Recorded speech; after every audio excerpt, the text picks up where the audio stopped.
जय हिंद दोस्तों, कैसे हैं आप लोग। Welcome to M I species channel. तो आज हम लोग PT 365 साइंस एंड टेक्नोलॉजी के लिए करेंगे। तो जो भी पिछले एक साल में न्यूज़ आइटम्स में रहे हैं साइंस एंड टेक्नोलॉजी से रिलेटेड आइटम्स, तो वो सारे हम कवर करने वाले हैं।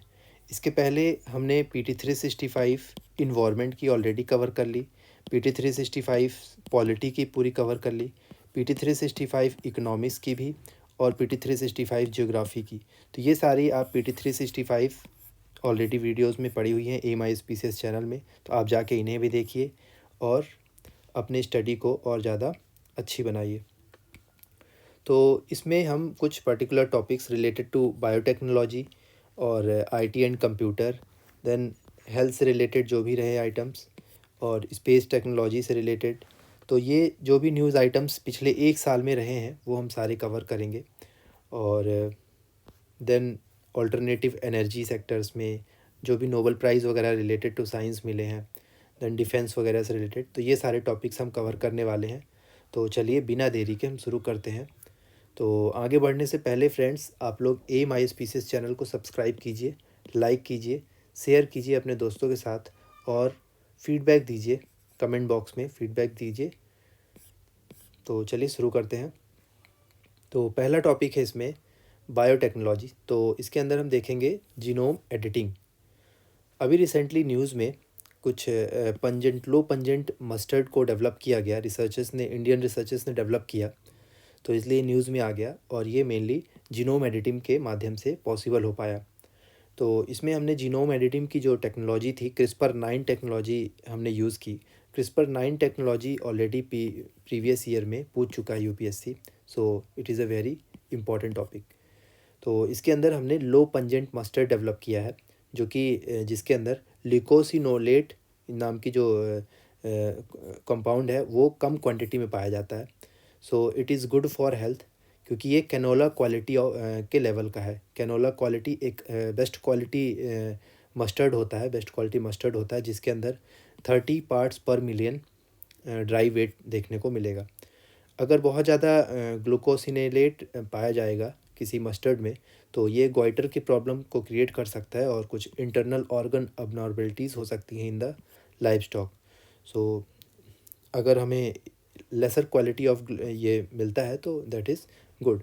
तो जीनोम एडिटिंग वरुणा की मदद से हमने ये हाइल्ड वैरायटी को डेवलप किया, मस्टर्ड वैरायटी को डेवलप किया, जिसमें हमने CRISPR-Cas9 जीन एडिटिंग टेक्नोलॉजी का यूज़ किया है। तो इसके अंदर ये प्लांट को किसी भी इन्वेडिंग पैथोजन से, एनिमल से बचाता है। और इंडियन मस्टर्ड्स में जो नॉर्मल मस्टर्ड, हम देसी मस्टर्ड देखते हैं, वो 120 से 130 पार्ट्स पर मिलियन ग्लूकोसिनेलेट देखने को इसमें मिलता है। तो आगे बढ़ने से पहले हम समझते हैं जीनोम एडिटिंग होता क्या है। तो इसमें हम किसी भी ऑर्गेनिज्म के डीएनए में जो भी ऑल्टर करते हैं, जो भी ऑल्ट्रेशन करते हैं, जो भी एडिटिंग करते हैं, इसको हम जीनोम एडिटिंग कहते हैं। तो ये ऑर्गेनिज़म चाहे तो प्लांट हो, एनिमल हो, या फिर बैक्टीरिया हो, जीनोम एडिटिंग के माध्यम से हम किसी भी ऑर्गेनिज़म में फिज़िकल ट्रेट्स, या फिर उसके आई कलर, या फिर हम किसी डिसीज़ से रिलेटेड मिटिगेशन इसमें कर सकते हैं, ये पॉसिबल है। सो इनके अंदर हम SDN मेथड का यूज़ करते हैं, जिससे हम छोटा मोटा स्मॉल डिलीशन कर सकते हैं, कुछ पर्टिकुलर चीज़ को सब्स्टिट्यूट कर सकते हैं, किसी पर्टिकुलर जीन को, और इसके साथ नंबर ऑफ़ न्यूक्लियोटाइड्स, या फिर उसमें हम ऐड या डिलीट कर सकते हैं।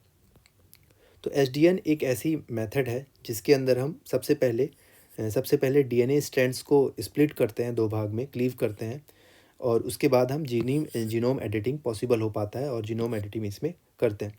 तो SDN के अंदर, जो कि साइड डायरेक्शन न्यूक्लियस है, साइड डायरेक्शन न्यूक्लियस, तो इसके अंदर हम 3 कैटेगरीज देखने को मिलती है, SDN1, SDN2 और SDN3। तो SDN1 और 2, जिसमें हम एलियन जेनेटिक मटेरियल को हम यूज़ नहीं करेंगे, और SDN3 के अंदर हम अपना जो फॉरेन जेनेटिक मटेरियल होगा उसका हम यूज़ कर सकते हैं। तो SDN3 के प्रोसेस में फॉरेन जेनेटिक जेनिस को यूज़ किया जाता है, और SDN1 और 2 में नहीं किया जाता। और इस पूरे SDN प्रोसेस में जो भी हम जीनोम एडिटिंग करेंगे, तो जीनोम एडिटिंग का जो ये पूरा एप्लीकेशन है, इसको हम CRISPR के माध्यम से करते हैं, CRISPR-Cas9 टेक्नोलॉजी से करते हैं, जिसका फुल फॉर्म है clustered regularly interspaced short palindromic repeats. तो ये हमें याद रखना है अगर हम स्टेट पीसीएस का एग्ज़ाम देंगे तो। और यूपीएससी में तो ये फुल फॉर्म नहीं पूछेगा, बट इससे रिलेटेड टेक्नोलॉजी जो कि पहले भी पूछ चुका है और अभी भी पूछ सकता है। और कुछ अदर भी जीनोम एडिटिंग टेक्नोलॉजीज़ हैं। For example zinc finger nucleus technology है, और एक है transcription activator like effector nucleus, तो टैलेंस। सो टैलेंस और जेड-एफ-एन से रिलेटेड अब आगे पूछ सकता है। तो इसमें हम समझते हैं इस डायग्राम के माध्यम से। तो इसके अंदर सबसे पहले ये हमारा जीन है एक, जिसमें Cas9 प्रोटीन का हम यूज़ कर रहे हैं, और Cas9 को हम पर्टिकुलर जीन में एक जगह प्लेस करते हैं for cutting. Cas9 is like a scissor. तो ये समझिए एक क्लॉथ है जिसमें एक पर्टिकुलर जगह पे दाग लग गया है, और इस दाग को हमें इस सीज़र से काटना है। तो गाइडेड आरएनए का यूज़ करके हम इस सीज़र से इसको हम यहाँ से काट रहे हैं, और इसे हम यहाँ से काट के एक प्रोग्राम्ड डीएनए का यूज़ करेंगे। प्रोग्राम डीएनए को इस पर्टिकुलर जगह पे सेट कर देंगे, सो दैट अब ये पूरा इंसर्ट करके इसे, ये अब हेल्दी डीएनए बन चुका है।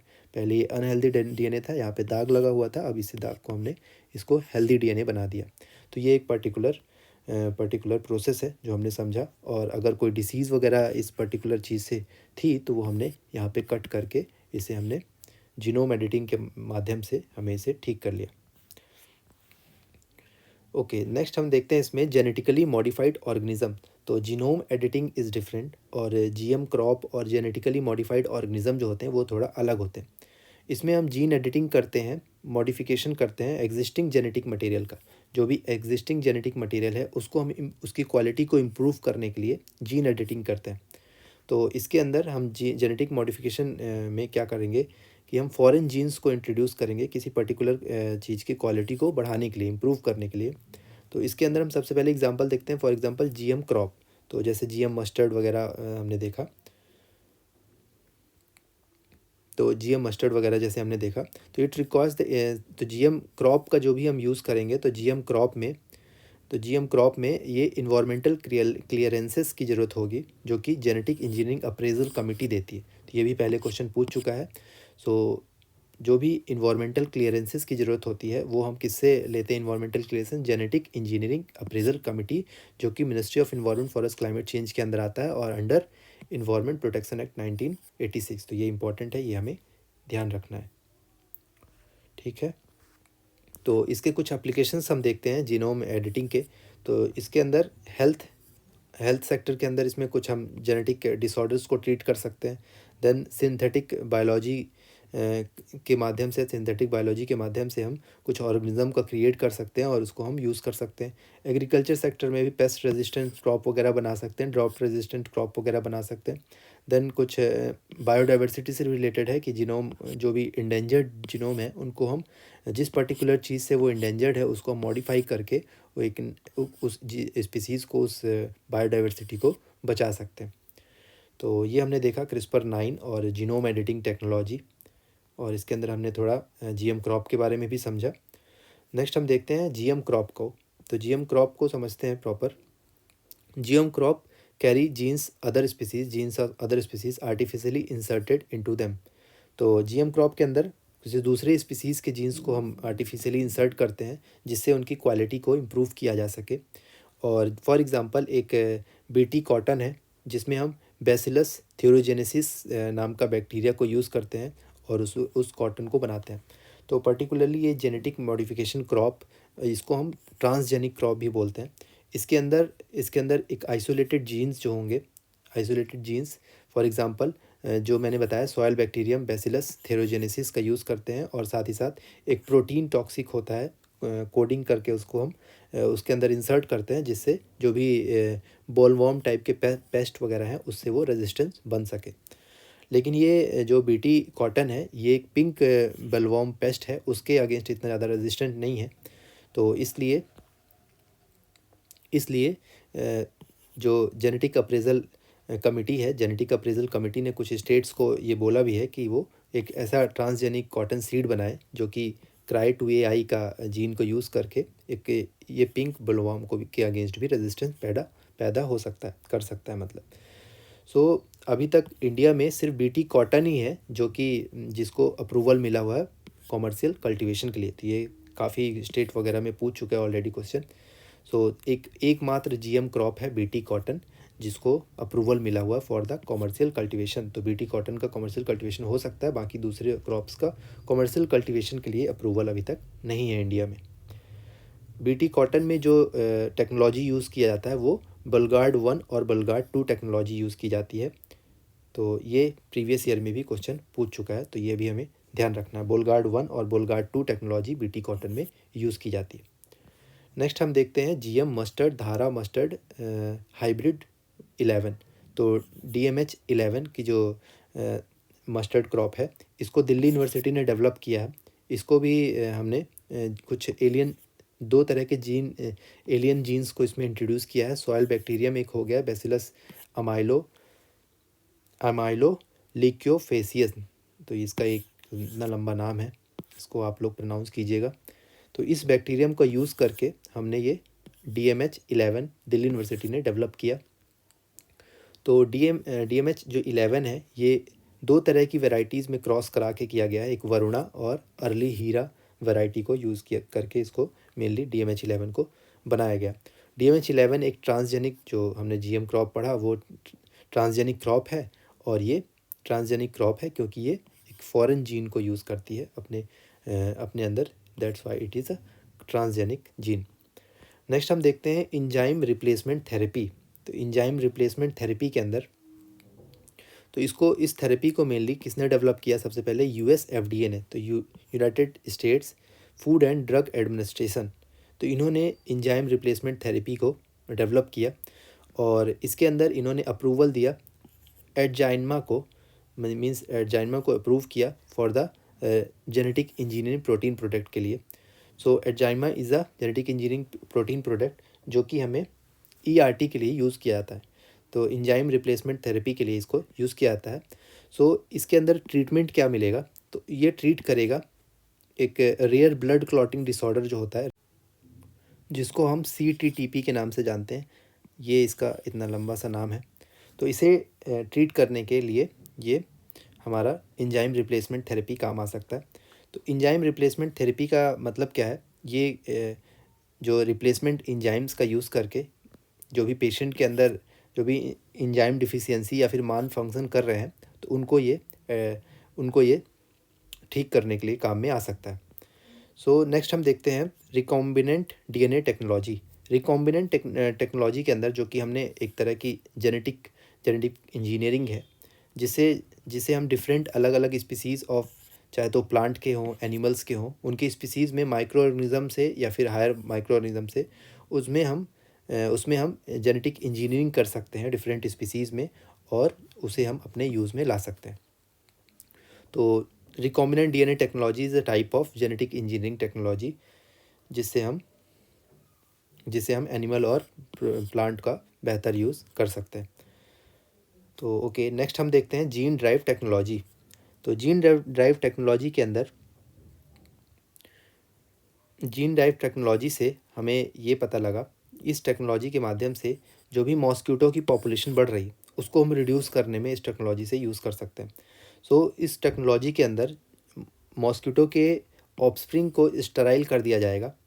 स्टराइल ऑफस्प्रिंग प्रोड्यूस करने के लिए है, जिससे जो मॉस्क्यूटोज़ हैं उनको नपुंसक बना दिया जाएगा इस टेक्नोलॉजी के माध्यम से। तो जीन ड्राइव टेक्नोलॉजी के माध्यम से हम मॉस्क्यूटो पॉपुलेशन को रिड्यूस कर सकते हैं by making to produce sterile offspring. तो इस टेक्नोलॉजी में किया क्या जाएगा? मेनली इसमें हम कुछ मॉडिफाइड जीन्स को इंट्रोड्यूस करेंगे इस टेक्नोलॉजी में, मतलब कुछ मॉडिफाइड जीन्स किया जाएगा to alter the Mendelian inheritance, जो कि नॉर्मल होता है, इसको हम ऑल्टर करके इनके जो इनहेरिटेंस होता है, क्योंकि ये पीढ़ी दर पीढ़ी ये नॉर्मल कंडीशन प्रिवेल करती है। सो हम इसमें कुछ ऑल्टर करेंगे, मॉडिफिकेशन करेंगे इनके जीन्स में, और उससे वो पेरेंट टू बेबी पास होगा, और वो उन्हें जो हम स्टराइल किया है तो उनका जो बेबी होगा वो भी स्टराइल पैदा होगा, और नेक्स्ट इनकी जनरेशन नहीं बढ़ पाएगी। सो इससे हम मॉस्क्यूटो पॉपुलेशन कम कर सकते हैं। तो इसमें मेनली तीन कंपोनेंट इसमें यूज़ करे जाएंगे। पहला जीन, जिसको हम एडिट करके, जिसको हम मेनली मॉडिफाई करके उनको स्टेराइल बना देंगे। दूसरा हम Cas9 इंजाइम्स का यूज़ करेंगे, जो कोई मॉलिक्यूलर सीजर होता है, और उस सीज़र के माध्यम से हम इसे पॉसिबल बना पाएंगे, और क्रिस्पर जो जिसका ये फुल फॉर्म है उस टेक्नोलॉजी का भी यूज़ करेंगे। तो 3 मेन कंपोनेंट इसमें यूज़ में आएंगे। तो इसमें देखिए दोस्तों, इसमें बताया गया है कि कैसे इस टेक्नोलॉजी का जीन ड्राइव टेक्नोलॉजी से, इनहेरिटेंस टेक्नोलॉजी से, पहले पर्टिकुलर ये जो नॉर्मल इनहेरिटेंस था तो इसमें कुछ में ही प्रॉब्लम हो सकती थी, ठीक है। बाकी नॉर्मल जो मच्छर होते थे ये सारे नॉर्मल थे, ठीक है। बट ये कुछ पर्टिकुलर उसमें प्रॉब्लम हो सकती थी पहले नॉर्मल कंडीशन में। बट ये जीन ड्राइव इनहेरिटेंस में होता क्या है कि जो भी ये मच्छर है, जो प्रॉब्लम वाली मच्छर है, जिसके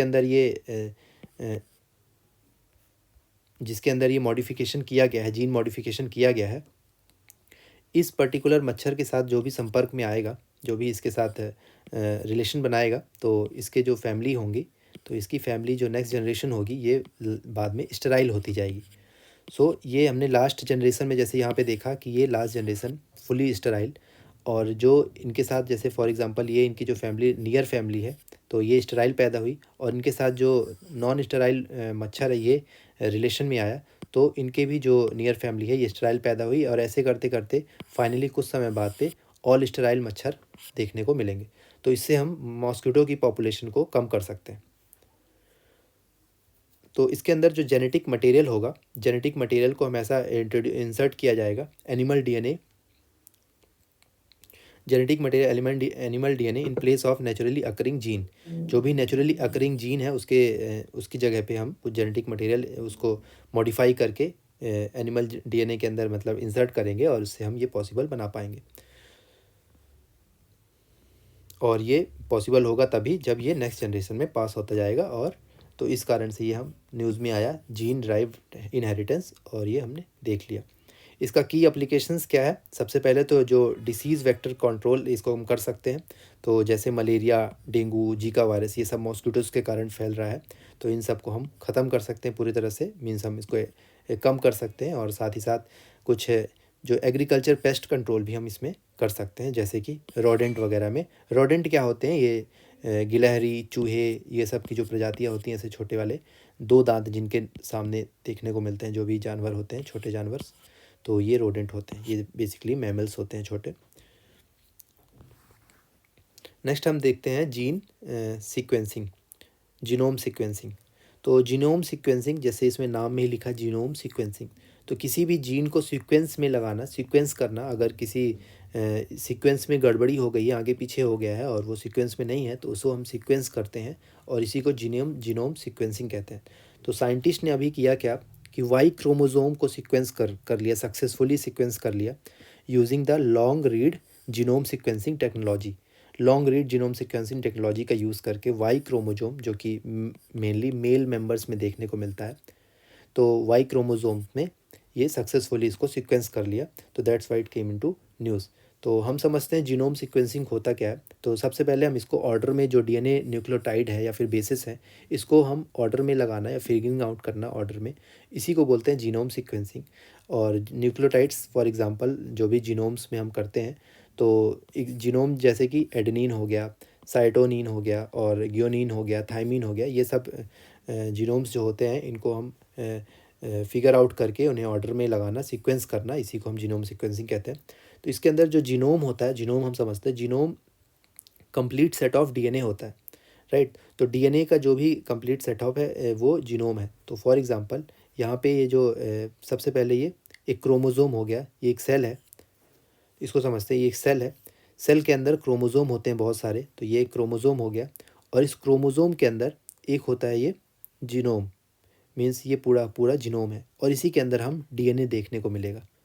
तो जो भी हम ये डीएनए हमको देखने को मिलेगा इसी के अंदर, तो ये कंप्लीट जो पूरा का पूरा डीएनए का सेट है उसी को हम जीनोम बोलते हैं।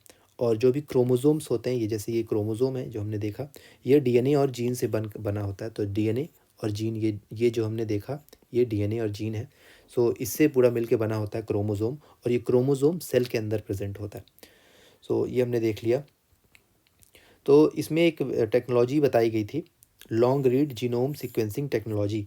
तो ये हम समझते हैं एक लॉन्ग रीड जीनोम से टेक्नोलॉजी होती है, और एक होती है शॉर्ट रीड सीक्वेंसिंग टेक्नोलॉजी होती है। तो शॉर्ट रीड सीक्वेंसिंग में मेनली जीनोम को यूज़ किया जाता है, जिसमें हम जीनोम को स्मॉल फ्रेगमेंट में तोड़ते हैं सबसे पहले, और उसके बाद हम सीक्वेंस करते हैं। तो ये आसान है, जो कि जीनोम को हमने सबसे पहले स्मॉल स्मॉल फ्रेगमेंट में तोड़ा, ब्रोक किया, और उसे हमने सीक्वेंस कर दिया, लाइन से लगा दिया, ठीक है। और दूसरा होता है लॉन्ग रीड सीक्वेंस, जिसमें हम डीएनए को फ्रेगमेंट करते हैं और उसे हम टैग करके सीक्वेंस करते हैं, तो उसी को हम बोलते हैं लॉन्ग रीड सीक्वेंसिंग। तो ज़्यादा हमको डिटेल में नहीं जाना है, हमें ये समझना है कि वाई क्रोमोसोम से अब ये पॉसिबल हो गया लॉन्ग रीड जीनोम सीक्वेंसिंग के माध्यम से। देन इसी से रिलेटेड है एरियल मेटाजीनोमिक्स। तो इससे रिलेटेड प्रीवियस ईयर में क्वेश्चन पूछ चुका है। सो ये एक direct genetic analysis of genome है, एक मेथड है जिसमें एरियल से हम मेनली एयर से कुछ हम माइक्रोबियल सैंपल्स को इकट्ठा करते हैं और उसमें हम जीनोम कंपोनेंट को स्टडी करते हैं, यही होता है एरियल मेटाजीनोमिक्स। क्रोमोसोम्स के बारे में हम थोड़ा समझते हैं फ्रेंड्स। तो ये एक थ्रेड लाइक स्ट्रक्चर होता है, जैसे मैंने यहाँ पे दिखाया थ्रेड लाइक स्ट्रक्चर, ये थ्रेड लाइक स्ट्रक्चर हो गया, जो कि प्रोटीन और सिंगल मॉलिक्यूल ऑफ डीएनए से बना होता है, ठीक है। प्रोटीन और डीएनए से बना होता है। कैरी द जीनोमिक इन्फॉर्मेशन, जिसमें हम जेनेटिक इन्फॉर्मेशन देखने को मिलती है फ्रॉम सेल टू सेल, हर एक सेल में इसमें जो है जेनेटिक इन्फॉर्मेशन देखने को मिलती है। और ये मेनली न्यूक्लियस के अंदर जो सेल का न्यूक्लियस होता है, जैसे ये हमने बताया सेल है, और सेल का जो न्यूक्लियस है इसके अंदर हमें देखने को मिलेगा। तो जो क्रोमोसोम्स होते हैं ये 22 पेयर्स प्लस एक एक्स्ट्रा सेक्स क्रोमोसोम होता है, मीन्स टोटल 23 पेयर्स होते हैं, मीन्स दैट इज़ 46 क्रोमोसोम्स होते हैं। और इसके अंदर 22 पेयर्स होते हैं नॉर्मल, और एक जो कि सेक्स क्रोमोसोम होता है, XX फॉर फीमेल्स और XY फॉर मेल। तो ये हमने देख लिया। नेक्स्ट हम समझते हैं क्रोमोसोम्स के बारे में कुछ extra information.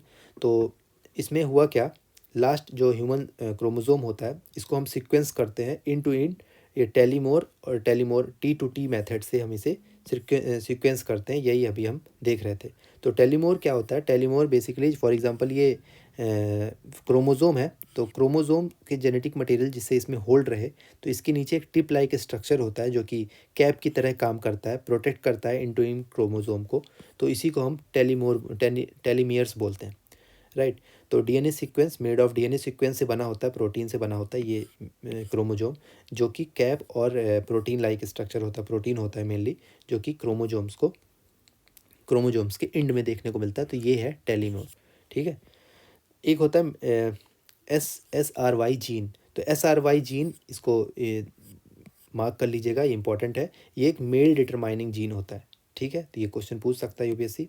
SRY gene is related to male determining. तो जैसे XY क्रोमोसोम होता है, तो Y जो है SRY जीन, ये सेक्स जो डिटरमाइन करता है Y को, यही होता है मेल डिटरमाइनिंग जीन। तो इसी के अंदर बहुत सारे जंक डीएनए वगैरह भी होते हैं, तो ये सब सीक्वेंस ट्रेट को वो नहीं करते, ठीक है, सीक्वेंस नहीं करते। So individual having the Y chromosome, वो मतलब इसका मतलब वो मेल मेंबर्स है, तो सिर्फ मेल में ही वाई क्रोमोजोम देखने को मिलता है। इसके अंदर कुछ एक्स और वाई क्रोमोजोम में डिफरेंस बताया हुआ है, एक्स और वाई क्रोमोजोम डिफरेंस बताया हो कि जो वाई क्रोमोजोम्स होता है वो इस मेल मेंबर्स के थ्रू आता है, तो that is come from the contributed by the sperm of the male member.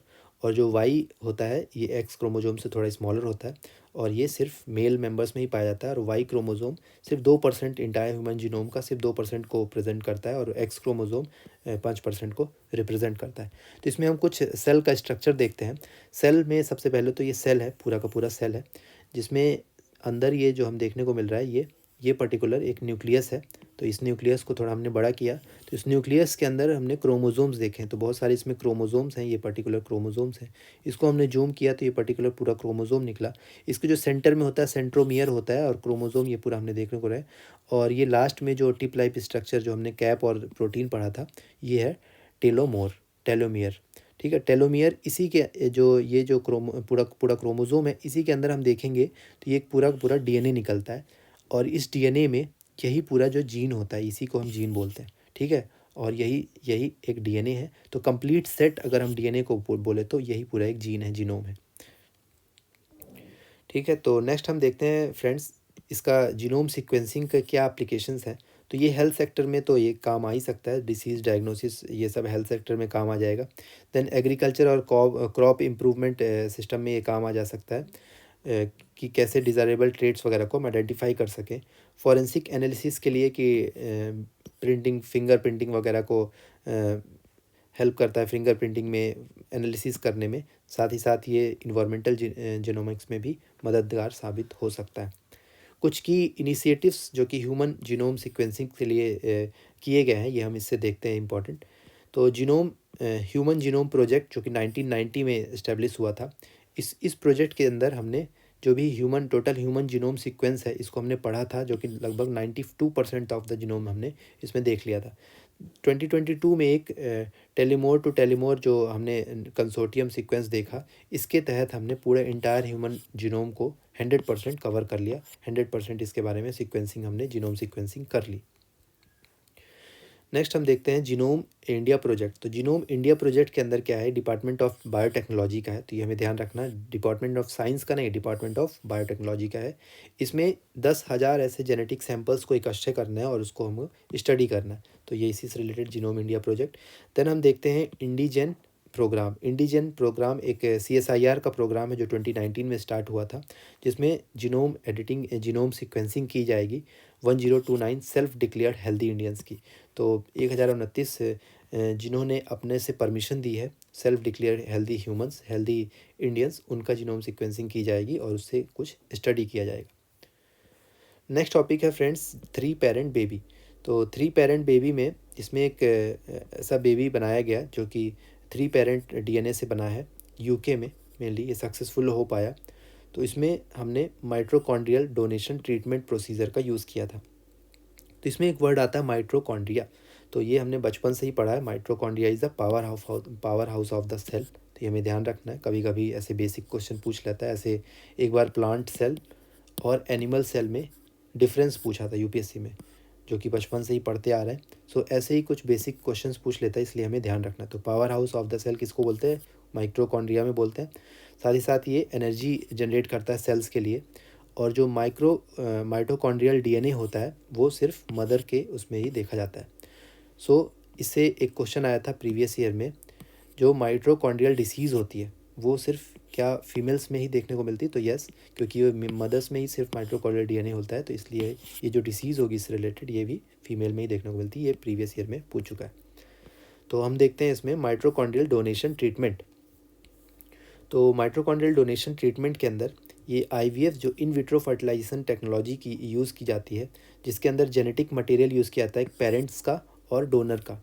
Donor और पेरेंट का जेनेटिक मटेरियल यूज़ करके इन विट्रो फर्टिलाइजेशन के मेथड से चाइल्ड को डेवलप किया जाता है, चाइल्ड को कंसीव किया जाता है। तो इसी को बोलते हैं MDT, that is mitochondrial donation treatment.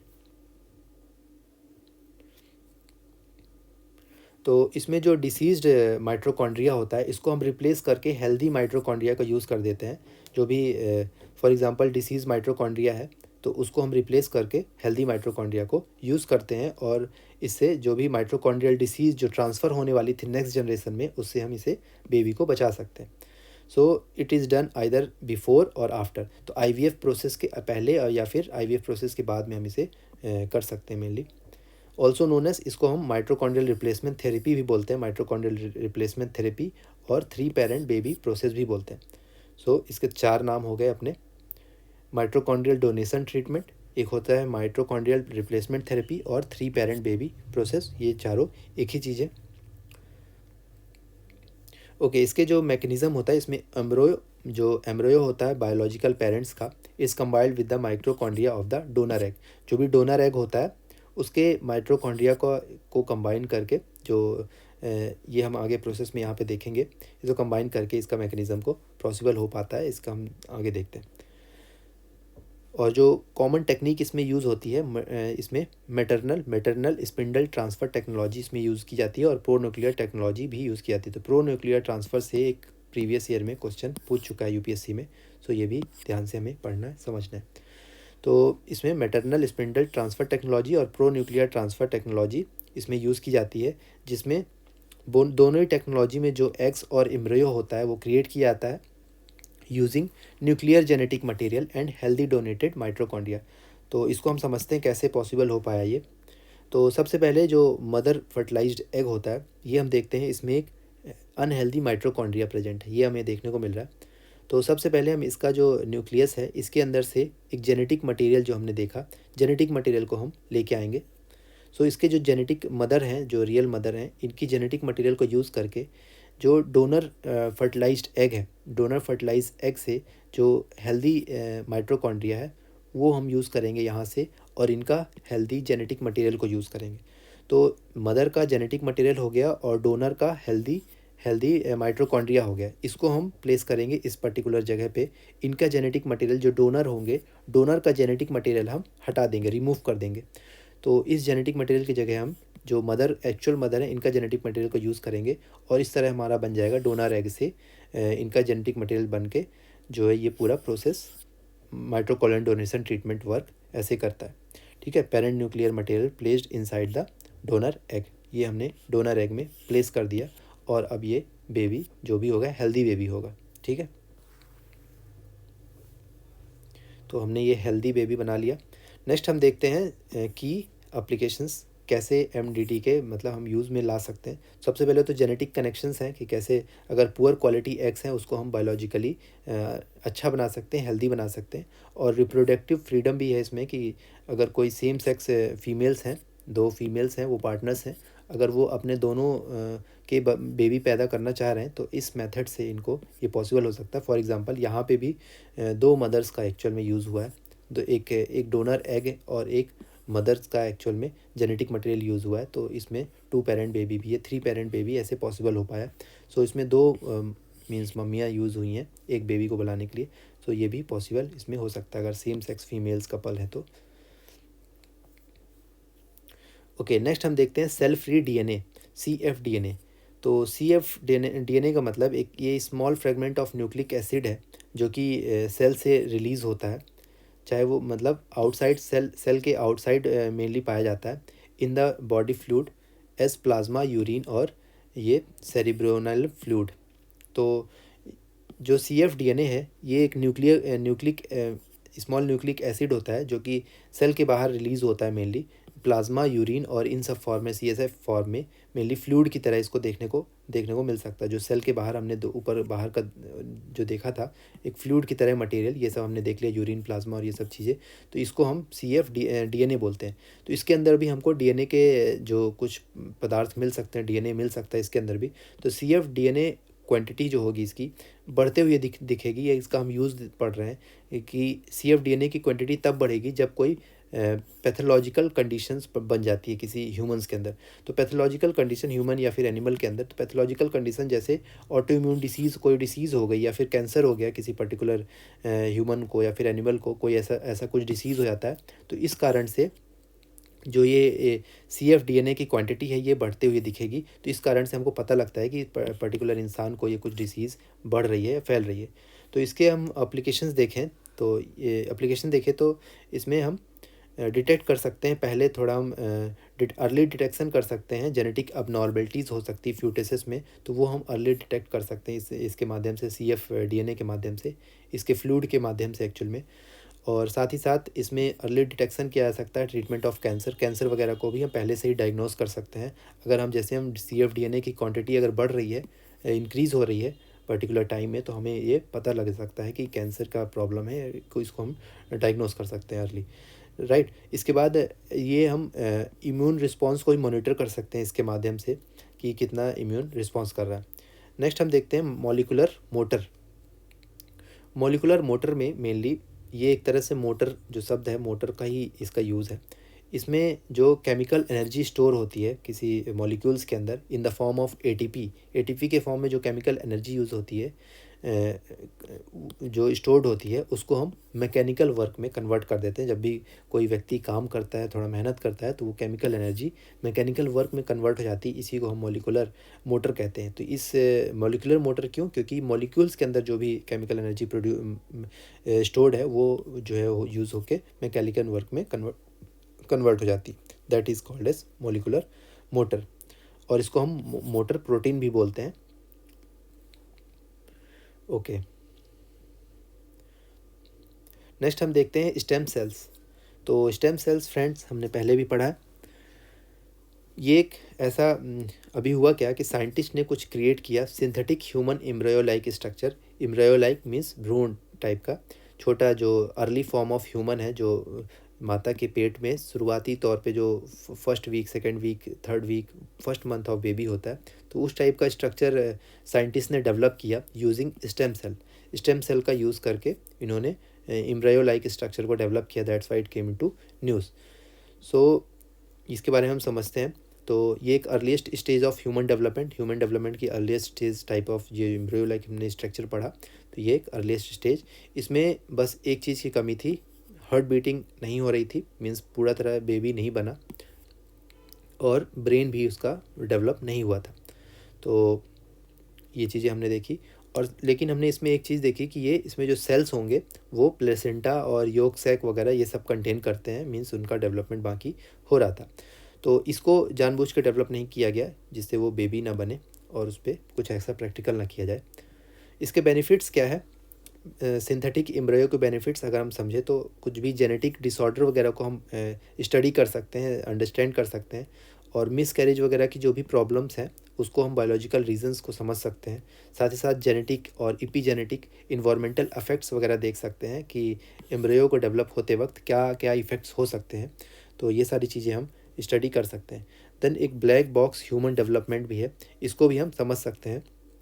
जो भी प्रेगनेंसी के वक्त जो प्रॉब्लम प्रोग्रेस होती है उसको स्कैन करके ब्लैक बॉक्स ह्यूमन डेवलपमेंट, इसको हम पूरा प्रोग्रेस को समझ सकते हैं, स्कैन कर सकते हैं। तो इस पूरी प्रोसेस में हम फ्रेंड्स समझते हैं कि कैसे एक स्टेम सेल के मेथड से ट्रांसप्लांट करके वो कैसे काम करता है और कैसे इसको हम पॉसिबल कर पाए। तो सबसे पहले फर्स्ट स्टेप तो ये है कि जो भी जैसे बोन मैरो को हमें ठीक करना है तो हमें उसे प्री ट्रीटमेंट देना होगा। प्री ट्रीटमेंट हमने इसमें दिया, स्टेम सेल्स वगैरह में प्री ट्रीटमेंट दिया।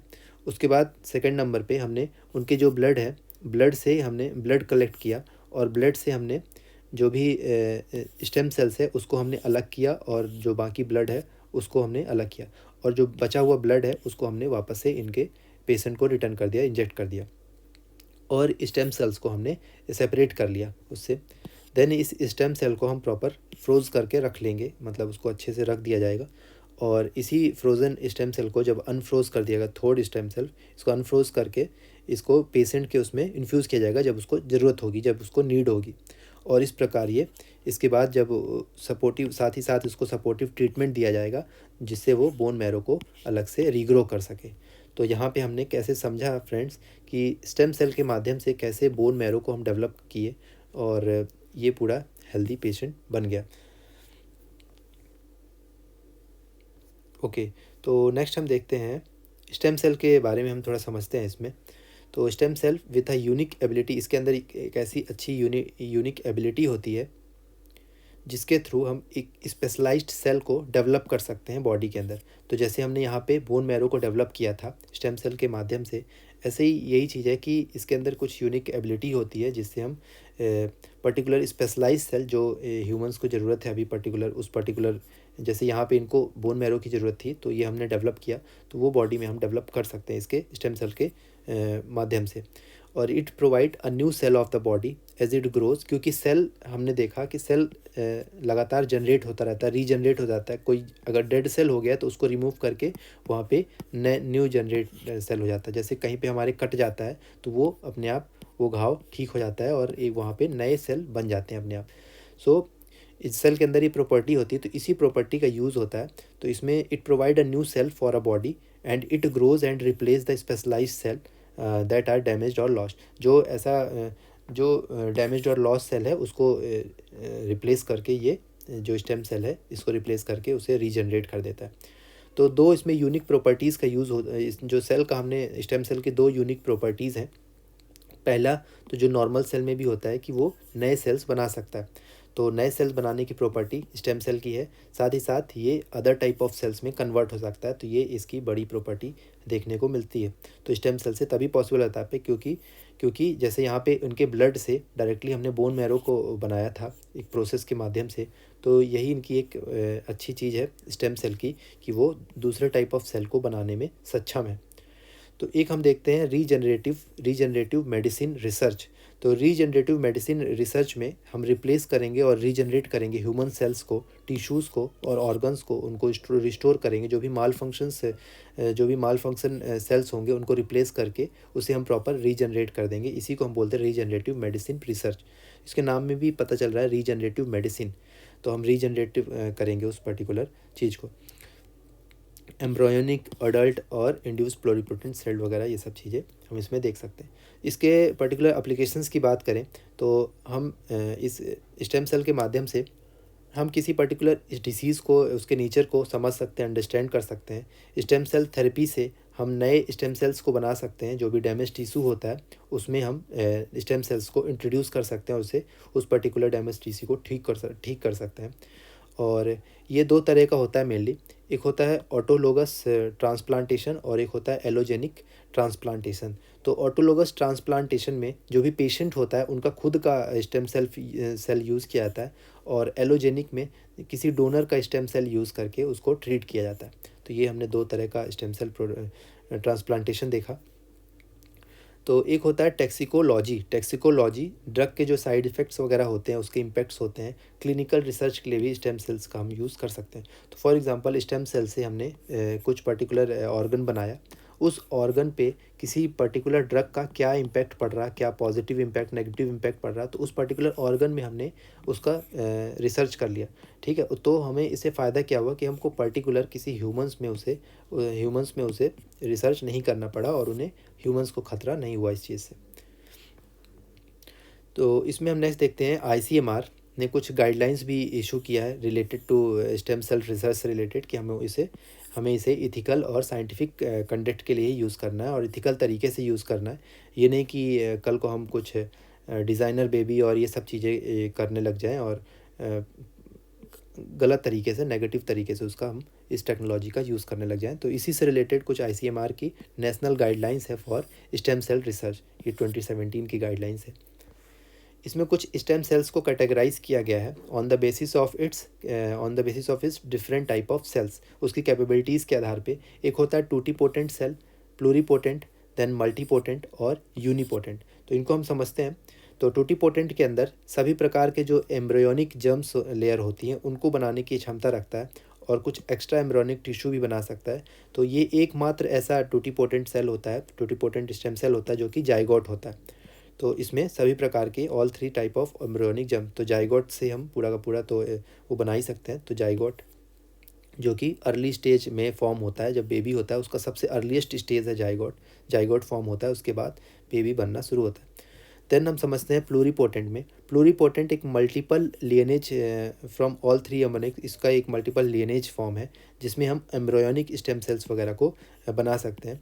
देन मल्टीपोटेंट होता है। मल्टीपोटेंट में कम से कम 2 डिफरेंट लिनेज को किया जा सकता है, बनाया जा सकता है, जिसमें कि ये आता है hematopoietic stem cell, stem cell, white और रेड प्लेटलेट्स वगैरह ये सब चीज़ें हम डेवलप कर सकते हैं इसके अंदर। एक होता है यूनिपोटेंट एक सेल्फ रिन्यूएबल प्रॉपर्टी होती है यूनिपोटेंट में। ये सिर्फ एक टाइप ऑफ सेल को डेवलप कर सकता है जिसके अंदर ये प्रॉपर्टी अच्छी होती है, जो कि self renewable property. For example skin, तो जैसे स्किन में अगर कोई घाव लग गया तो ये यूनिपोटेंट जो सेल होता है ये घाव को सेल्फ रिन्यूएबल कर सकता है, सेल्फ से खुद से ही ठीक कर सकता है। और जो इंड्यूस्ड प्लोरीपोटेंट स्टेम सेल होता है इसे हम लैब में एडल्ट सेल के से जो है हम इसे iPS सेल को डेवलप करते हैं, लैब में डेवलप करते हैं। किसी भी एडल्ट सेल को लिए और इस iPS सेल को हम डेवलप करते हैं। देन हम देखते हैं सिमेरा। तो सिमेरा के अंदर हम देखते हैं पहला वर्ल्ड का पहला एक लाइव बर्थ देखा गया सिमेरा मंकी। तो सिमेरा सबसे पहले होता है क्या, हम ये समझते हैं सिमेरा एक सिंगल ऑर्गेनिज्म है। फॉर एग्जांपल यहाँ पे मंकी बनाया गया है, तो ये मंकी चाइना में देखने को मिला। तो ये एक ऐसा सिंगल ऑर्गेनिज्म है जो कि मल्टीपल डिस्टिंक्ट जीनोटाइप से मिलाकर बनाया गया। फॉर एग्जांपल अलग अलग जेनेटिक मेकअप को यूज़ करके इस ऑर्गेनिज्म को बनाया जाता है, जिसको हम सिमेरा मंकी बोलते हैं, मीन्स सिमेरा प्रोसेस को बोलते हैं। और इससे हमने एक मंकी को बनाया, इस टेक्निक से हमने मंकी को बनाया। फॉर एग्जांपल अलग अलग इस पे ऑर्गेनिज्म बना सकते हैं, फॉर एग्जांपल स्नेक, ह्यूमन, कुछ भी बना सकते हैं इससे, बट अभी हम मंकी में मंकी में इसमें मेल साइंटिफिक डेवलपमेंट कर रहे हैं, तो ये इसलिए न्यूज़ में आ गया। कुछ मेजर टाइप्स हैं सीमेरा के, फॉर एग्जांपल नेचुरल और आर्टिफिशियल। तो नेचुरल में फॉर एग्जांपल ह्यूमंस भी हम एक सीमेरा प्रोसेस से ही बने हैं, मींस एक तरह की ये इवोल्यूशन होता है, राइट। एक तरह का ये मेरा इवोल्यूशन है कि कैसे इवॉल्व होता है, जैसे पहले बंदर, बंदर से फिर एप, एप से फिर ह्यूमन, और ह्यूमन से फिर ट्राइब्स, ट्राइब्स से फिर ह्यूमन, प्रॉपर होमोसेपियंस, सेपियंस बने। तो ये एक पूरा का पूरा प्रोसेस है। तो इसी प्रकार जो नेचुरल मेथड होता है कि जो कि animal kingdom have several examples varying degree of chimerism. तो इसमें चिमेरिज्म बहुत तरह की डिग्रीज में देखने को मिलती है। फॉर एग्जांपल ह्यूमंस में तो ये हमने इवोल्यूशन पूरा देखा। और इसमें एक आर्टिफिशियल सिमेरिज्म भी देखने को मिलता है, जिसमें हम स्टेम सेल्फ को ट्रांसप्लांट करके बोन वगैरह को, बोन मैरो वगैरह को ट्रांसप्लांट करके इसमें हम आर्टिफिशियल तरीके से डेवलप कर सकते हैं। देन हम नेक्स्ट देखते हैं friends, CAR T cell therapy. CAR T cell therapy, तो कार टी सेल थेरेपी का फुल फॉर्म है, सबसे पहले हम समझते हैं, chimeric antigen receptor T cell therapy, CAR T cell therapy. तो इससे हमने कैंसर पेशेंट को ठीक करके, मतलब ठीक किया है, अभी सक्सेसफुली ट्रीट किया है, तो इसलिए न्यूज़ में आ गया। और ये पर्टिकुलर जो इसमें टेक्नोलॉजी यूज़ की गई है, नेक्सकार 19 की टेक्नोलॉजी यूज़ की गई है, जो कि इंडिया ने इंडिजिनसली डेवलप किया, नेक्सकार 19। तो अगर पूछे नेक्सकार 19 क्या है, तो ये कार टी सेल थेरेपी है।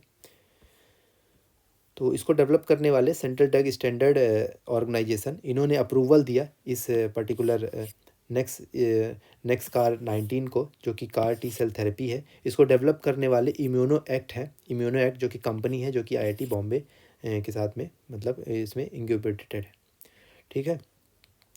और इन्होंने CDSCO ने फाइनली इसको अप्रूवल मिल गया है, that's why it came into news. और CDSCO एक सेंट्रल ड्रग अथॉरिटी है, जो कि ड्रग एंड कॉस्मेटिक एक्ट 1940 के अंदर आती है। ये एक रेगुलेटरी बॉडी है जो कि रेगुलेट करती है import and use of drug, approval and clinical trial वगैरह से रिलेटेड। तो इसने अभी फाइनली इस इम्यूनो एक्ट को, जो कि एक कंपनी है जिन्होंने इंडिजिनस डेवलप किया कार 19 को, इनको अभी अप्रूवल मिल गया। तो हम समझते हैं friends, CAR T cell therapy क्या होता है। ये एक सेलुलर इम्यूनोथेरेपी ट्रीटमेंट है एक तरह का, जिसमें हम टी सेल्स का मेनली यूज़ करते हैं, और जिसके माध्यम से हम जेनेटिक ऑल्टर करते हैं लैब में, और जो भी कैंसर प्रोड्यूसिंग सेल्स होते हैं उसको हम डिस्ट्रॉय करते हैं इसके साथ, मतलब इसको हम उस जगह पे पर्टिकुलर प्लेस में लोकेट कर देते हैं, और जो भी कैंसर प्रोड्यूसिंग सेल्स होते हैं उसको हम डिस्ट्रॉय कर देते हैं इस थेरेपी के माध्यम से। तो इससे कैंसर को ठीक किया जा सकता है। तो T cells are the immune cells, ये एक ऐसे इम्यून सेल्स होते हैं जो कि इन्फेक्शन कॉसिंग पैथोजेंस जैसे वायरस, बैक्टीरिया, फंजाई, पैरासाइट्स, इन सबको मेनली इम्पैक्ट करता है, अटैक करता है, और इससे हमें बचाता है। तो ये हमने समझा। तो इसका एक प्रोसेस दे रखा है कि कैसे टी सेल्स के माध्यम से पर्टिकुलर कैंसर को इसमें खात्मा किया जा रहा है। तो सबसे पहले जो भी पेशेंट है उससे ब्लड निकाला जाता है, उसमें वाइट ब्लड WBC को निकाला जाता है सबसे पहले, और उससे हम टी सेल्स को डिस्ट्रॉय करने की प्रोसेस शुरू होता है। तो इसके अंदर हम जो भी टी सेल्स होते हैं इसमें हम जेनेटिकल इंजीनियर करते हैं, और इंजीनियर करके केमेरिक एंटीजन रिसेप्टर्स के माध्यम से कार को इंट्रोड्यूस करते हैं, और इसको बना देते हैं हम कार टी सेल। और इस कार टी सेल को कैंसर सेल्स के साथ इंट्रोड्यूस करते हैं, और वो फिर ट्रिगर करता है जो भी डिस्ट्रॉइंग मटेरियल होता है उसको ट्रिगर कर देता है, और इस तरीके से और साथ ही साथ जो कार टी सेल्स होता है वो मल्टीप्लाई भी कर देता है जो डिस्ट्रॉइंग सेल्स को, जो कैंसर सेल्स को डिस्ट्रॉय करते हैं उन सेल्स को लैब में मल्टीप्लाई कर देता है, और ऐसे में कैंसर सेल्स को अटैक करके वो कार टी सेल्स वो इनेबल हो जाते हैं कि वो कैंसर्स को ख़त्म कर सकें। नेक्स्ट हम देखते हैं नेक्सकार 19 का ये साइंटिफिक नेम है एकॉली बेटाजीन, ये आप लोग नाम पढ़ सकते हैं। तो ये मेनली जो कैंसर सेल्स होते हैं उन्हें टारगेट करते हैं CD19 प्रोटीन, जिसके अंदर CD19 प्रोटीन होता है इसके अंदर, ठीक है। तो ये कैंसर सेल्स को टारगेट करता है, और CD19 एक तरह का बायोमार्कर है जो कि फॉर बी लिम्फोसाइट के लिए एक बायोमार्कर है, बी सेल्स के लिए। तो हमने देखा बी सेल्स और टी सेल्स, ये हम आगे पढ़ेंगे। बायोमार्कर क्या होता है, इसमें हमें जो भी इंफॉर्मेशंस वगैरह प्रोवाइड कराता है through the process about the process, biological process, condition, response of the treatment. Treatment से रिलेटेड जो भी इंफॉर्मेशन होती है वो बायोमार्कर्स के थ्रू हमको पता लगती है। इसके माध्यम से जो नेक्स्ट कार 19 हमने देखा, ये ल्यूकोमिया वगैरह को भी टारगेट करता है और बी सेल लिम्फोमास को भी टारगेट करता है, जो कि एक ब्लड कैंसर होता है, B cell lymphomas. So it uses the genetically modified patient T cell, जो हमने यहाँ पे देखा पेशेंट टी सेल को हमने यूज़ किया। इसको हमने पेशेंट टी सेल को सबसे पहले डब्ल्यूपीसी से निकाला, इसके बाद हमने इसको जेनेटिकली मॉडिफाई किया, इसके बाद हमने किमेरिक कार से हमने इसको इंट्रोड्यूस कराया किमेरिक एंटीजन रिसेप्टर से, और इसको हमने कैंसर सेल के साथ इसको आइडेंटिफाई करवाया। साथ ही साथ इसको हमने लैब में कार टी सेल्स को और ज़्यादा मल्टीप्लाई किया और फिर ह्यूमंस में इंट्रोड्यूस किया। तो ये पूरा प्रोसेस यहाँ पे हमने ये पूरा प्रोसेस फर्स्ट सेकंड थर्ड, और इसको हमने ह्यूमंस में इंट्रोड्यूस कर दिया इन कार टी सेल्स को, और इस तरीके से ये कैंसर सेल्स को डिस्ट्रॉय करना शुरू कर देते हैं कार टी सेल्स। सो तो ये जेनेटिकली मॉडिफाइड टी सेल्स को यूज़ करके कैंसर्स को ट्रीट करते हैं वाइल कीमोथेरेपी। तो एक हमने कैंसर के ट्रीटमेंट को भी हम पढ़ेंगे आगे, देखते हैं। ओके, तो कीमोथेरेपी में हमने इसको देखा। नेक्स्ट एडवांटेजेस देखते हैं। तो सबसे पहले तो इसका सबसे बड़ा एडवांटेज कि हाई प्रिसीजन है इसमें, और सिंगल और फ्यू इन्फ्यूजन ट्रीटमेंट वगैरह हो सकता है इससे। देन इंडिविजुअलाइज्ड ट्रीटमेंट इसमें पॉसिबल है, इंडिविजुअल लेवल पे ट्रीटमेंट हो सकता है। चैलेंजेस क्या है इसमें? तो टी सेल्स इसके कारण साइटोकाइन रिलीज सिंड्रोम होता है, CRS नाम का एक सिंड्रोम पॉसिबल हो सकता है इसके कारण, कार टी सेल्स के कारण। साथ ही साथ CRS ये होता है कि अबंडेंस ऑफ एक जो इम्यून सिस्टम के रिस्पॉन्स को ये ट्रिगर कर देता है मेनली। जो ये हमने देखा CRS सिस्टम करता क्या है, CRS के थ्रू इस सिंड्रोम के थ्रू इम्यून सिस्टम के रिस्पॉन्स को ये इंटेंसीफाई कर देता है, जिस कारण से बहुत ज़्यादा ह्यूमंस को प्रॉब्लम हो सकती है और डेथ तक की सिचुएशन बन सकती है। तो it means the abundance release of cytokines into the blood stream. Cytokines बहुत ज़्यादा रिलीज होने लग जाते हैं, जिस कारण से इम्यून सिस्टम रिस्पॉन्स बहुत ज़्यादा इंटेंसीफाई होता है, ट्रिगर हो जाता है, बहुत ज़्यादा बढ़ जाता है। तो साइटोकाइंस क्या होता है? साइटोकाइंस एक इम्पॉर्टेंट रोल प्ले करता है इन द इम्यून रिस्पॉन्स। जैसे कुछ भी इम्यूनिटी रिस्पॉन्स, जैसे कोरोना के टाइम पे इम्यून रिस्पॉन्स हो रहा था, जिस कारण से निमोनिया लोगों को हो जा रहा था, और फेफड़े में, लंग्स में सांस लेने में प्रॉब्लम होने लग जा रही थी। ये किस कारण से हो रहा था? ये मेनली इम्यून रिस्पॉन्स के कारण ही हो रहा था, राइट, और जिस कारण से ये प्रोसेस हो पा रही थी। सो ये इसके कारण हम एक्सेसिव साइटोकाइन प्रोड्यूस हो सकते हैं, और इस कारण से ऑर्गन डैमेज होने की problem, lungs failure, kidney failure, और even lead to the death तक की प्रॉब्लम हो सकती है अगर ये सिंड्रोम किसी को देखने को मिलेगा तो। देन हम देखते हैं साइटोकाइन स्टॉर्म क्या होता है। ये एक तरह का इन्फेक्शन होता है जो कि ऑटो इम्यून कंडीशन बना देता है और दूसरी डिसीज़ को और ज़्यादा बढ़ा देता है। तो ये सारी हमने इसमें चैलेंजेस देख लिए, और इसके साथ साथ एक न्यूरोलॉजिकल टॉक्सिसिटी भी इसमें बन सकती है, तो इसके नेगेटिव इम्पैक्ट्स हैं। तो अगर ऐसा कुछ क्वेश्चन आते हैं कि नेक्स्ट कार 19 का कोई भी नेगेटिव इम्पैक्ट नहीं, तो ये गलत हो जाएगा, क्योंकि ऐसे क्वेश्चंस यूपीएससी नॉर्मली पूछता है कि इसका कुछ भी नेगेटिव इम्पैक्ट नहीं है, या फिर इसका कोई भी चैलेंजेस नहीं है, या फिर इसके चैलेंजेस से कुछ क्वेश्चन पूछ ले, तो ये हमें इससे मालूम होना चाहिए। देन हम समझते हैं लिम्फोसाइट्स, जो कि हमने यहाँ पे बी लिम्फोसाइट्स वगैरह वर्ड पढ़े। तो लिम्फोसाइट्स के कॉन्सेप्ट को हम समझते हैं। तो lymphocytes mainly white cell bloods, जो कि WBCs होते हैं एक तरह के, जो कि इम्यून सिस्टम में हमारे काम करते हैं। एक तरह के इम्यून सिस्टम में ये मेन अच्छा रोल, मतलब ठीक ठाक रोल निभाते हैं। तो ये दो तरह के लिम्फोसाइट्स होते हैं। लिम्फोसाइट्स जो कि हम एक पढ़े टी सेल्स और एक बी सेल्स। तो टी सेल्स और बी सेल्स जो कि हमारे इम्यून सिस्टम में मेन इनका रोल होता है। तो टी सेल्स होते हैं जो कि फॉरेन इन्वेडर्स से डायरेक्टली फाइट करते हैं, जो कि फॉरेन डिसीज़ वगैरह जो हमारे बॉडी में एंटर करने की कोशिश करते हैं, तो उसको इम्यून सिस्टम से हमको बचाते हैं। तो for example it produces cytokines, जो हमने यहाँ पे देखा, साइटोकाइंस प्रोड्यूस करता है और उसे एक्टिवेट करता है other part of the immune system, जिससे जो भी बाहरी डिसीजेस हमारे अंदर लगने वाली होती है वो हमें टी सेल्स उससे बचाता है। और ऐसे ही होता है बी सेल्स। जो कि एंटीबॉडी मॉलिक्यूल्स प्रोड्यूस करता है, और ये जो वायरस और बैक्टीरिया वगैरह इसमें जो हमारे ऊपर अटैक कर रहे हैं, इससे हमें बी सेल्स बचाता है। तो ये हमें ध्यान रखना है, बी सेल्स वायरस और बैक्टीरिया से हमें बचाता है, और फॉरेन इन्वेडर्स जो होते हैं उससे हमें टी सेल्स बचाता है, और दोनों ही बोन मैरो में ओरिजिनेट होते हैं। तो ये हमने देख लिया।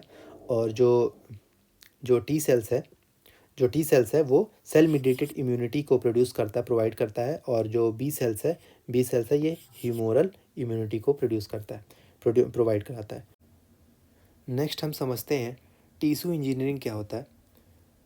तो इसमें रिसेंटली CDSCO जो ड्रग अथॉरिटी से सेंट्रल ड्रग अथॉरिटी थी, इन्होंने indigenous development of animal derived tissue engineering को पास किया, अप्रूवल दे दिया। तो इस कारण से ये न्यूज़ में आया। तो this is about healing skin bound. तो एनिमल डिराइव्ड टिश्यू इंजीनियरिंग के माध्यम से कुछ स्किन बाउंड हीलिंग एक्टिविटी को हमने डेवलप किया। सो इसके अंदर टिश्यू इंजीनियरिंग के अंदर एक तरह की बायोमेडिकल इंजीनियरिंग डिसिप्लिन है, एक बायोमेडिकल इंजीनियरिंग है, जिससे टिश्यू को क्रिएट किया जाता है, सेलुलर प्रोडक्ट को क्रिएट किया जाता है जिस आउटसाइड द बॉडी, और repair tissue with in the body. Means body के अंदर हम इसे रिपेयर कर सकते हैं, या फिर हम आउटसाइड ड बॉडी इट इज़ प्रोड्यूस, हम टिश्यू को प्रोड्यूस करते हैं और बॉडी में इंट्रोड्यूस करते हैं, और इंट्रोड्यूस करके हम किसी पर्टिकुलर चीज़ को, टिश्यू को, डैमेज टिश्यू को रिपेयर कर सकते हैं, राइट। तो ये है हमारा टिश्यू इंजीनियरिंग। इसमें हम कुछ मटेरियल्स का यूज़ करते हैं, और सेल ट्रांसप्लांटेशन के साथ मटेरियल्स का यूज़ करके हम इसके सब्स्टिट्यूट टिश्यू को, जो मैंने जैसे बताया, उसको सब्स्टिट्यूट टिश्यू को डेवलप करते हैं, और उसे हम एंडोजीनस रीजनरेशन प्रमोट करते हैं, उससे हम कर पाएंगे ये चीज़। फॉर एग्जांपल आर्टिफिशियल स्किन वगैरह बनाना एंड कार्टिलेज वगैरह को डेवलप करना। तो ये सारी चीज़ें टिश्यू इंजीनियरिंग के अंदर हम कह सकते हैं, ठीक है। नेक्स्ट हम समझते हैं किल स्विच किससे रिलेटेड है फ्रेंड्स, ये है कैंसर सेल से रिलेटेड। तो ये ट्रिगर करता है कैंसर सेल्स को ख़त्म करने के लिए, मेनली ये यूज़ किया था। तो अभी साइंटिस्ट ने इसको साइंटिफिकली डिस्कवर किया किल स्विच को, जिससे कैंसर सेल्स को पूरी तरह से मतलब ख़त्म किया जा सकता है। तो इसी से रिलेटेड है अपना कैंसर सेल से रिलेटेड किल स्विच। तो ये हमें ध्यान रखना है। तो ये एक तरह का आइडेंटिफाइड एज अ क्रिशुअल इपिटोम, ये एक तरह का क्रिशुअल इपिटोम है, जो कि लार्जर प्रोटीन्स को एक्टिवेट करता है। एक ऐसा प्रोटीन का सेक्शन जो कि लार्जर प्रोटीन को एक्टिवेट करता है ऑन CD95 रिसेप्टर, जो कि हमारे सेल को डाई करने के लिए, मतलब ख़त्म कर देता है, उसको डाई कर देता है, और जिससे हम जो कैंसर सेल्स को पर्टिकुलर टारगेट करते हैं, उस सेल को ख़त्म करने में हेल्पफुल हो जाता है हमारे लिए। देन CD95 रिसेप्टर के बारे में समझते हैं फ्रेंड। इसको हम फास भी बोलते हैं, FAS, जो कि सिग्नल भेजता है उस पर्टिकुलर सेल में जिसको हमें टारगेट करना है, और उसको सेल्फ डिस्ट्रक्ट के लिए प्रेरित करता है कि वो सेल पर्टिकुलर सेल्फ डिस्ट्रक्ट हो जाए, और वो जो कैंसर सेल होता है उसी के लिए हम सिग्नल करते हैं, और उस कैंसर सेल को ख़त्म कर देते हैं, ठीक है। तो ये हमने CD95 रिसेप्टर को भी समझा। देन एक फ्यूचर कैंसर ड्रग, ये एक तरह का फ्यूचर कैंसर ड्रग है, जो कि हमारे CD95 रिसेप्टर को बूस्ट कर देगा, जिससे कैंसर ट्यूमर्स वगैरह में, और जो कैंसर ट्यूमर्स हैं उनको ख़त्म करने में हमें मदद करेगा। तो ये एक तरह का फ्यूचर कैंसर ड्रग है, ठीक है। तो नेक्स्ट हम समझते हैं कैंसर हैव, जो भी कैंसर ट्रीटमेंट हम हिस्टोरिकली देखते आए हैं अभी तक, जो शुरुआत से हम कैंसर के ट्रीटमेंट 3 तरीके से हम मेनली कैंसर के ट्रीटमेंट को देखते हैं, जिसमें एक पहला है सर्जरी के मेथड से, देन एक कीमोथेरेपी जो हमने ऊपर पढ़ा, और एक रेडिएशन के मेथड से हम कैंसर को ट्रीट करते हैं। तो ये एक नया तरीके का हमने किल स्विच पढ़ा, जो कि इसी से रिलेटेड है। नेक्स्ट हम समझते हैं friends diverse epigenetic epidemiology partnership, जो कि एक तरह का डीप प्रोजेक्ट है, जो कि CSIR ने वर्ल्ड लेवल के रिसर्च ग्रुप्स के साथ मिल के बनाया है डीप प्रोजेक्ट को। तो हम समझते हैं इपीजेनेटिक एपिडेमियोलॉजी। तो एपिडेमियोलॉजी के बारे में देखते हैं। तो ये जो भी हमारी पॉपुलेशन है, इसके अंदर हेल्थ और डिसीज़ से रिलेटेड जो भी पैटर्न और फैक्टर्स होंगे, तो उसे स्टडी करना इज़ एपिडेमियोलॉजी। देन एपिजेनेटिक्स क्या होता है, तो ये इट इज़ अ स्टडी कैसे हमारे बिहेवियर और इन्वायरमेंट के चेंजेस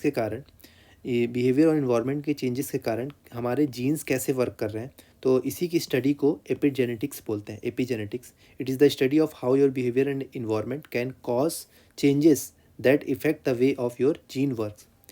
तो ये जेनेटिक चेंजेस की तरह नहीं होता, बल्कि ये एक रिवर्सिबल प्रोसेस है। Epigenetics is the reversible, changes are the reversible and do not change the DNA sequence. तो डीएनए सीक्वेंस में कोई में बदलाव नहीं लाता है, ठीक है। They can how the body read the DNA, right. तो नेक्स्ट हम समझते हैं एक ऐसा कॉमन एपिजेनेटिक मॉडिफिकेशन मेथड है जो कि डीएनए मिथाइलेशन मेथड होगा। तो डीएनए मिथाइलेशन के बारे में जानिए। इसमें डीएनए के अंदर मिथाइल ग्रुप को ऐड करना इज़ द डीएनए मिथाइलेशन। तो ये जैसे हमारा डीएनए है, तो ये जैसे हमारा डीएनए समझा, तो डीएनए में मिथाइल ग्रुप को हम ऐड कर रहे हैं, तो ये है डीएनए मिथाइलेशन। तो इसका यूज़ क्या है फ्रेंड्स, एपिजेनेटिक्स और एपिडेमियोलॉजी का यूज़ क्या है। तो इसमें जैसे हमने डीएनए मिथाइलेशन समझा, तो डीएनए मिथाइलेशन हमें हेल्प करेगा जीन साइलेंसिंग के लिए। तो जीन साइलेंसिंग क्या है कि कोई पर्टिकुलर हमारा जीन है, वो हमारे लिए अच्छा नहीं है, हेल्थ के लिए अच्छा नहीं है, उसे टेम्परेली साइलेंट कर देना, जिससे वो पर्टिकुलर डिसीज़ बढ़े ना, राइट। तो यही होता है जीन साइलेंसिंग, उसको टेम्परेली स्टॉप कर देना, साइलेंट कर देना, दैट इज़ जीन साइलेंसिंग। तो अगर हम ऐसा डीएनए मिथाइलेशन को हाई लेवल पे यूज़ करते हैं, तो इसके कारण जीन साइलेंसिंग पॉसिबल है, हो सकती है। तो gene silencing is the treatment technique जो कि नेचुरल प्रोसेस के माध्यम से हम किसी डिसीज़ को कंट्रोल कर सकते हैं बाय सप्रेसिंग और साइलेंसिंग द स्पेसिफिक जीन, किसी पर्टिकुलर जीन जो हमारी बॉडी के लिए हानिकारक हो, ठीक है। मतलब इसका टेम्परेली ब्लॉक कर देना स्पेसिफिक जीन मैसेज को, जिससे वो हमारी बॉडी को और ज़्यादा इम्पैक्ट ना कर सके। तो ये हमने समझा डीएनए मिथाइलेशन के बारे में। नेक्स्ट हम समझते हैं deep mission. What is deep mission. तो ये डीप मिशन 5 साल का एक ऐसा प्रोजेक्ट है जो कि यूनिवर्सिटी ऑफ ब्रिस्टल लंदन और सीएसआईआर ने मिलके, इंडिया के सीएसआईआर ने मिलके बनाया। सीएसआईआर के बारे में देखिए, ये रिसर्च डेवलपमेंट सेंटर है जो कि हमारे यहाँ साइंटिफिक और इंडस्ट्रियल इकोनॉमिक ग्रोथ को प्रमोट करती है, और इसके जो प्रेसिडेंट होते हैं हमारे प्राइम मिनिस्टर साहब होते हैं। इसका रैशनल क्या है, डीप प्रोजेक्ट क्यों ऐसा प्रोजेक्ट लाया गया, क्योंकि अभी तक जो भी ऐसे ह्यूमन रिलेटेड प्रोजेक्ट जो देखे गए वो यूरोपियन ओरिजिन्स हैं मेनली, और इतना अंडर रिप्रेजेंटेड जो कम्युनिटीज़ हैं, अंडर रिप्रेजेंटेड कंट्रीज़ हैं, जिन कम्युनिटीज़ को इतना ज़्यादा रिप्रेजेंट नहीं किया गया, जैसे ट्राइब्स वगैरह, तो उनके हेल्थ से रिलेटेड हमने इतना स्टडीज़ नहीं की। तो इसलिए deep project in particular under represented communities के स्टडी करेगा और उनके जेनेटिक चेंजेस के बारे में, उनके एपिजेनेटिक्स और एपिडेमियोलॉजी के बारे में स्टडी करेगा, और उससे हमें आगे प्रोग्रेस के बारे में पता लगेगा। प्रोसीजर क्या होने वाला है फ्रेंड्स इसमें, it generate the genomic database. ऐसा हम जेनोमिक डाटाबेस जनरेट करेंगे जो अनरिप्रेजेंटेड पॉपुलेशन, जैसा मैंने पहले बताया, अफ्रीकन, एशियन इंक्लूडिंग इंडिया वगैरह रीजन में, और north and south America continent में जो कि अनरिप्रेजेंटेड पॉपुलेशन होगी, उसका हम डाटा जनरेट करेंगे, और उससे हम स्टडी करके साइंटिफिकली उस पर्टिकुलर जेनेटिक्स डाटा को यूज़ करेंगे और उसको बारे में समझेंगे। तो फ्रेंड्स हम नेक्स्ट देखते हैं कुछ इसी से रिलेटेड न्यूज़, जो कि जेनेटिक मार्कर है। तो जेनेटिक मार्कर एक तरह का सिंगल न्यूक्लियोटाइड पॉलीमोरोफाइज है, SNP, जो कि प्री टर्म और प्री मेच्योर बर्थ से एसोसिएटेड है, उससे रिलेटेड है। तो जेनेटिक मार्कर हमने समझा, इसी से रिलेटेड है गर्भहीन प्रोग्राम। तो गर्भहीन प्रोग्राम डिपार्टमेंट ऑफ बायोटेक्नोलॉजी का है, जो कि बायोलॉजिकल और non biological risk of pre term and pre mature terms के बारे में बताता है। जो भी बायोलॉजिकल नॉन बायोलॉजिकल रिस्क होंगे, तो वो गर्भ से ऐसे ही रिलेटेड, गर्भ से समझ लीजिए आप। तो जो भी प्री टर्म और प्री मेच्योर बर्थ से रिलेटेड जो भी हमारे जो भी रिस्क हैं, वो इसके बारे में हमें बताता है, जो कि गर्भहीन प्रोग्राम है, गर्भहीन। तो जेनेटिक मार्कर के बारे में समझते हैं friends. Genetic marker is defined as एक स्पेसिफिक डीएनए सीक्वेंस, जिसके माध्यम से हमें पर्टिकुलर क्रोमोसोम की लोकेशन पता लगेगी, और उसके एसेंशियल टूल्स, लिंकेज के टूल्स वगैरह पता लगेंगे, जिससे हम उस पर्टिकुलर जीन को ठीक कर सकते हैं, राइट। जैसे फॉर एग्जांपल इस जगह पे जो भी नॉन बायोलॉजिकल रिस्क और बायोलॉजिकल रिस्क जो संभावित होने वाले हैं, तो वो हमें इस जेनेटिक मार्कर के माध्यम से वो लोकेशन पता लग जाए उस पर्टिकुलर क्रोमोसोम की, तो उसे हम टारगेट करके पर्टिकुलर क्रोमोसोम को ठीक कर सकते हैं, और उसे हम एडिट करके आगे उस बेबी को हेल्दी बना सकते हैं, राइट। तो ये एक मेथड के माध्यम से, जेनेटिक मार्कर के माध्यम से हम इसे यूज़ कर सकते हैं। तो इसमें हम पॉलीमरेज़ चेन रिएक्शन का यूज़ करते हैं, जो कि एक particular specific segment of DNA को कॉपी करता है, फ़ोटो कॉपी कर सकता है, राइट, उसको एम्पलीफाई कर सकता है। सो हमने देख लिया ये पॉलीमरेज़ चेन रिएक्शन। तो फ्रेंड्स, ये हमारा पहला टॉपिक ख़त्म हो गया। अब ये नेक्स्ट है आईटी एंड कंप्यूटर से रिलेटेड, तो ये हम आने वाले टाइम पे कवर करेंगे। तो फ्रेंड्स, आप लोग M I S PCS channel को लाइक कीजिए, सबसे पहले सब्सक्राइब कीजिए चैनल को, साथ ही साथ कमेंट बॉक्स में बेस्ट पार्ट बताइए और फीडबैक दीजिए, जिससे मुझे पता लगे कि अभी मुझे क्या इम्प्रूवमेंट करना है। प्लस अगर आपका कोई डाउट हो तो वो भी आप कमेंट बॉक्स में बता सकते हैं। और बने रहिए दोस्तों M I S PCS channel के साथ।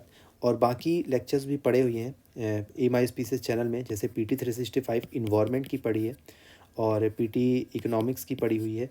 देन पीटी मैंने पॉलिटी भी कवर करवा दी और पीटी ज्योग्राफी भी कवर करवा दी, और इसी प्रकार पीटी सोशल इश्यूज़ की भी कवर्ड है, ऑलरेडी कवर्ड है। देन आने वाले टाइम पे जो पीटी आईआर की आएगी वो भी मैं कवर करवाऊँगा, और पीटी कल्चर की वो भी मैं कवर करवाऊँगा। साथ में आपको ऐसे ही शॉर्ट नोट्स मिलेंगे जो आपको हेल्पफुल होंगे। तो फ्रेंड्स, आप लोग एम आई एस पीसीएस को सब्सक्राइब कीजिए। अगर आप लोग मुझे सपोर्ट करना चाहते हैं तो नीचे जॉइन बटन है, उस पर से आप मुझे सपोर्ट भी कर सकते हैं, और अपने दोस्तों के साथ शेयर कीजिए।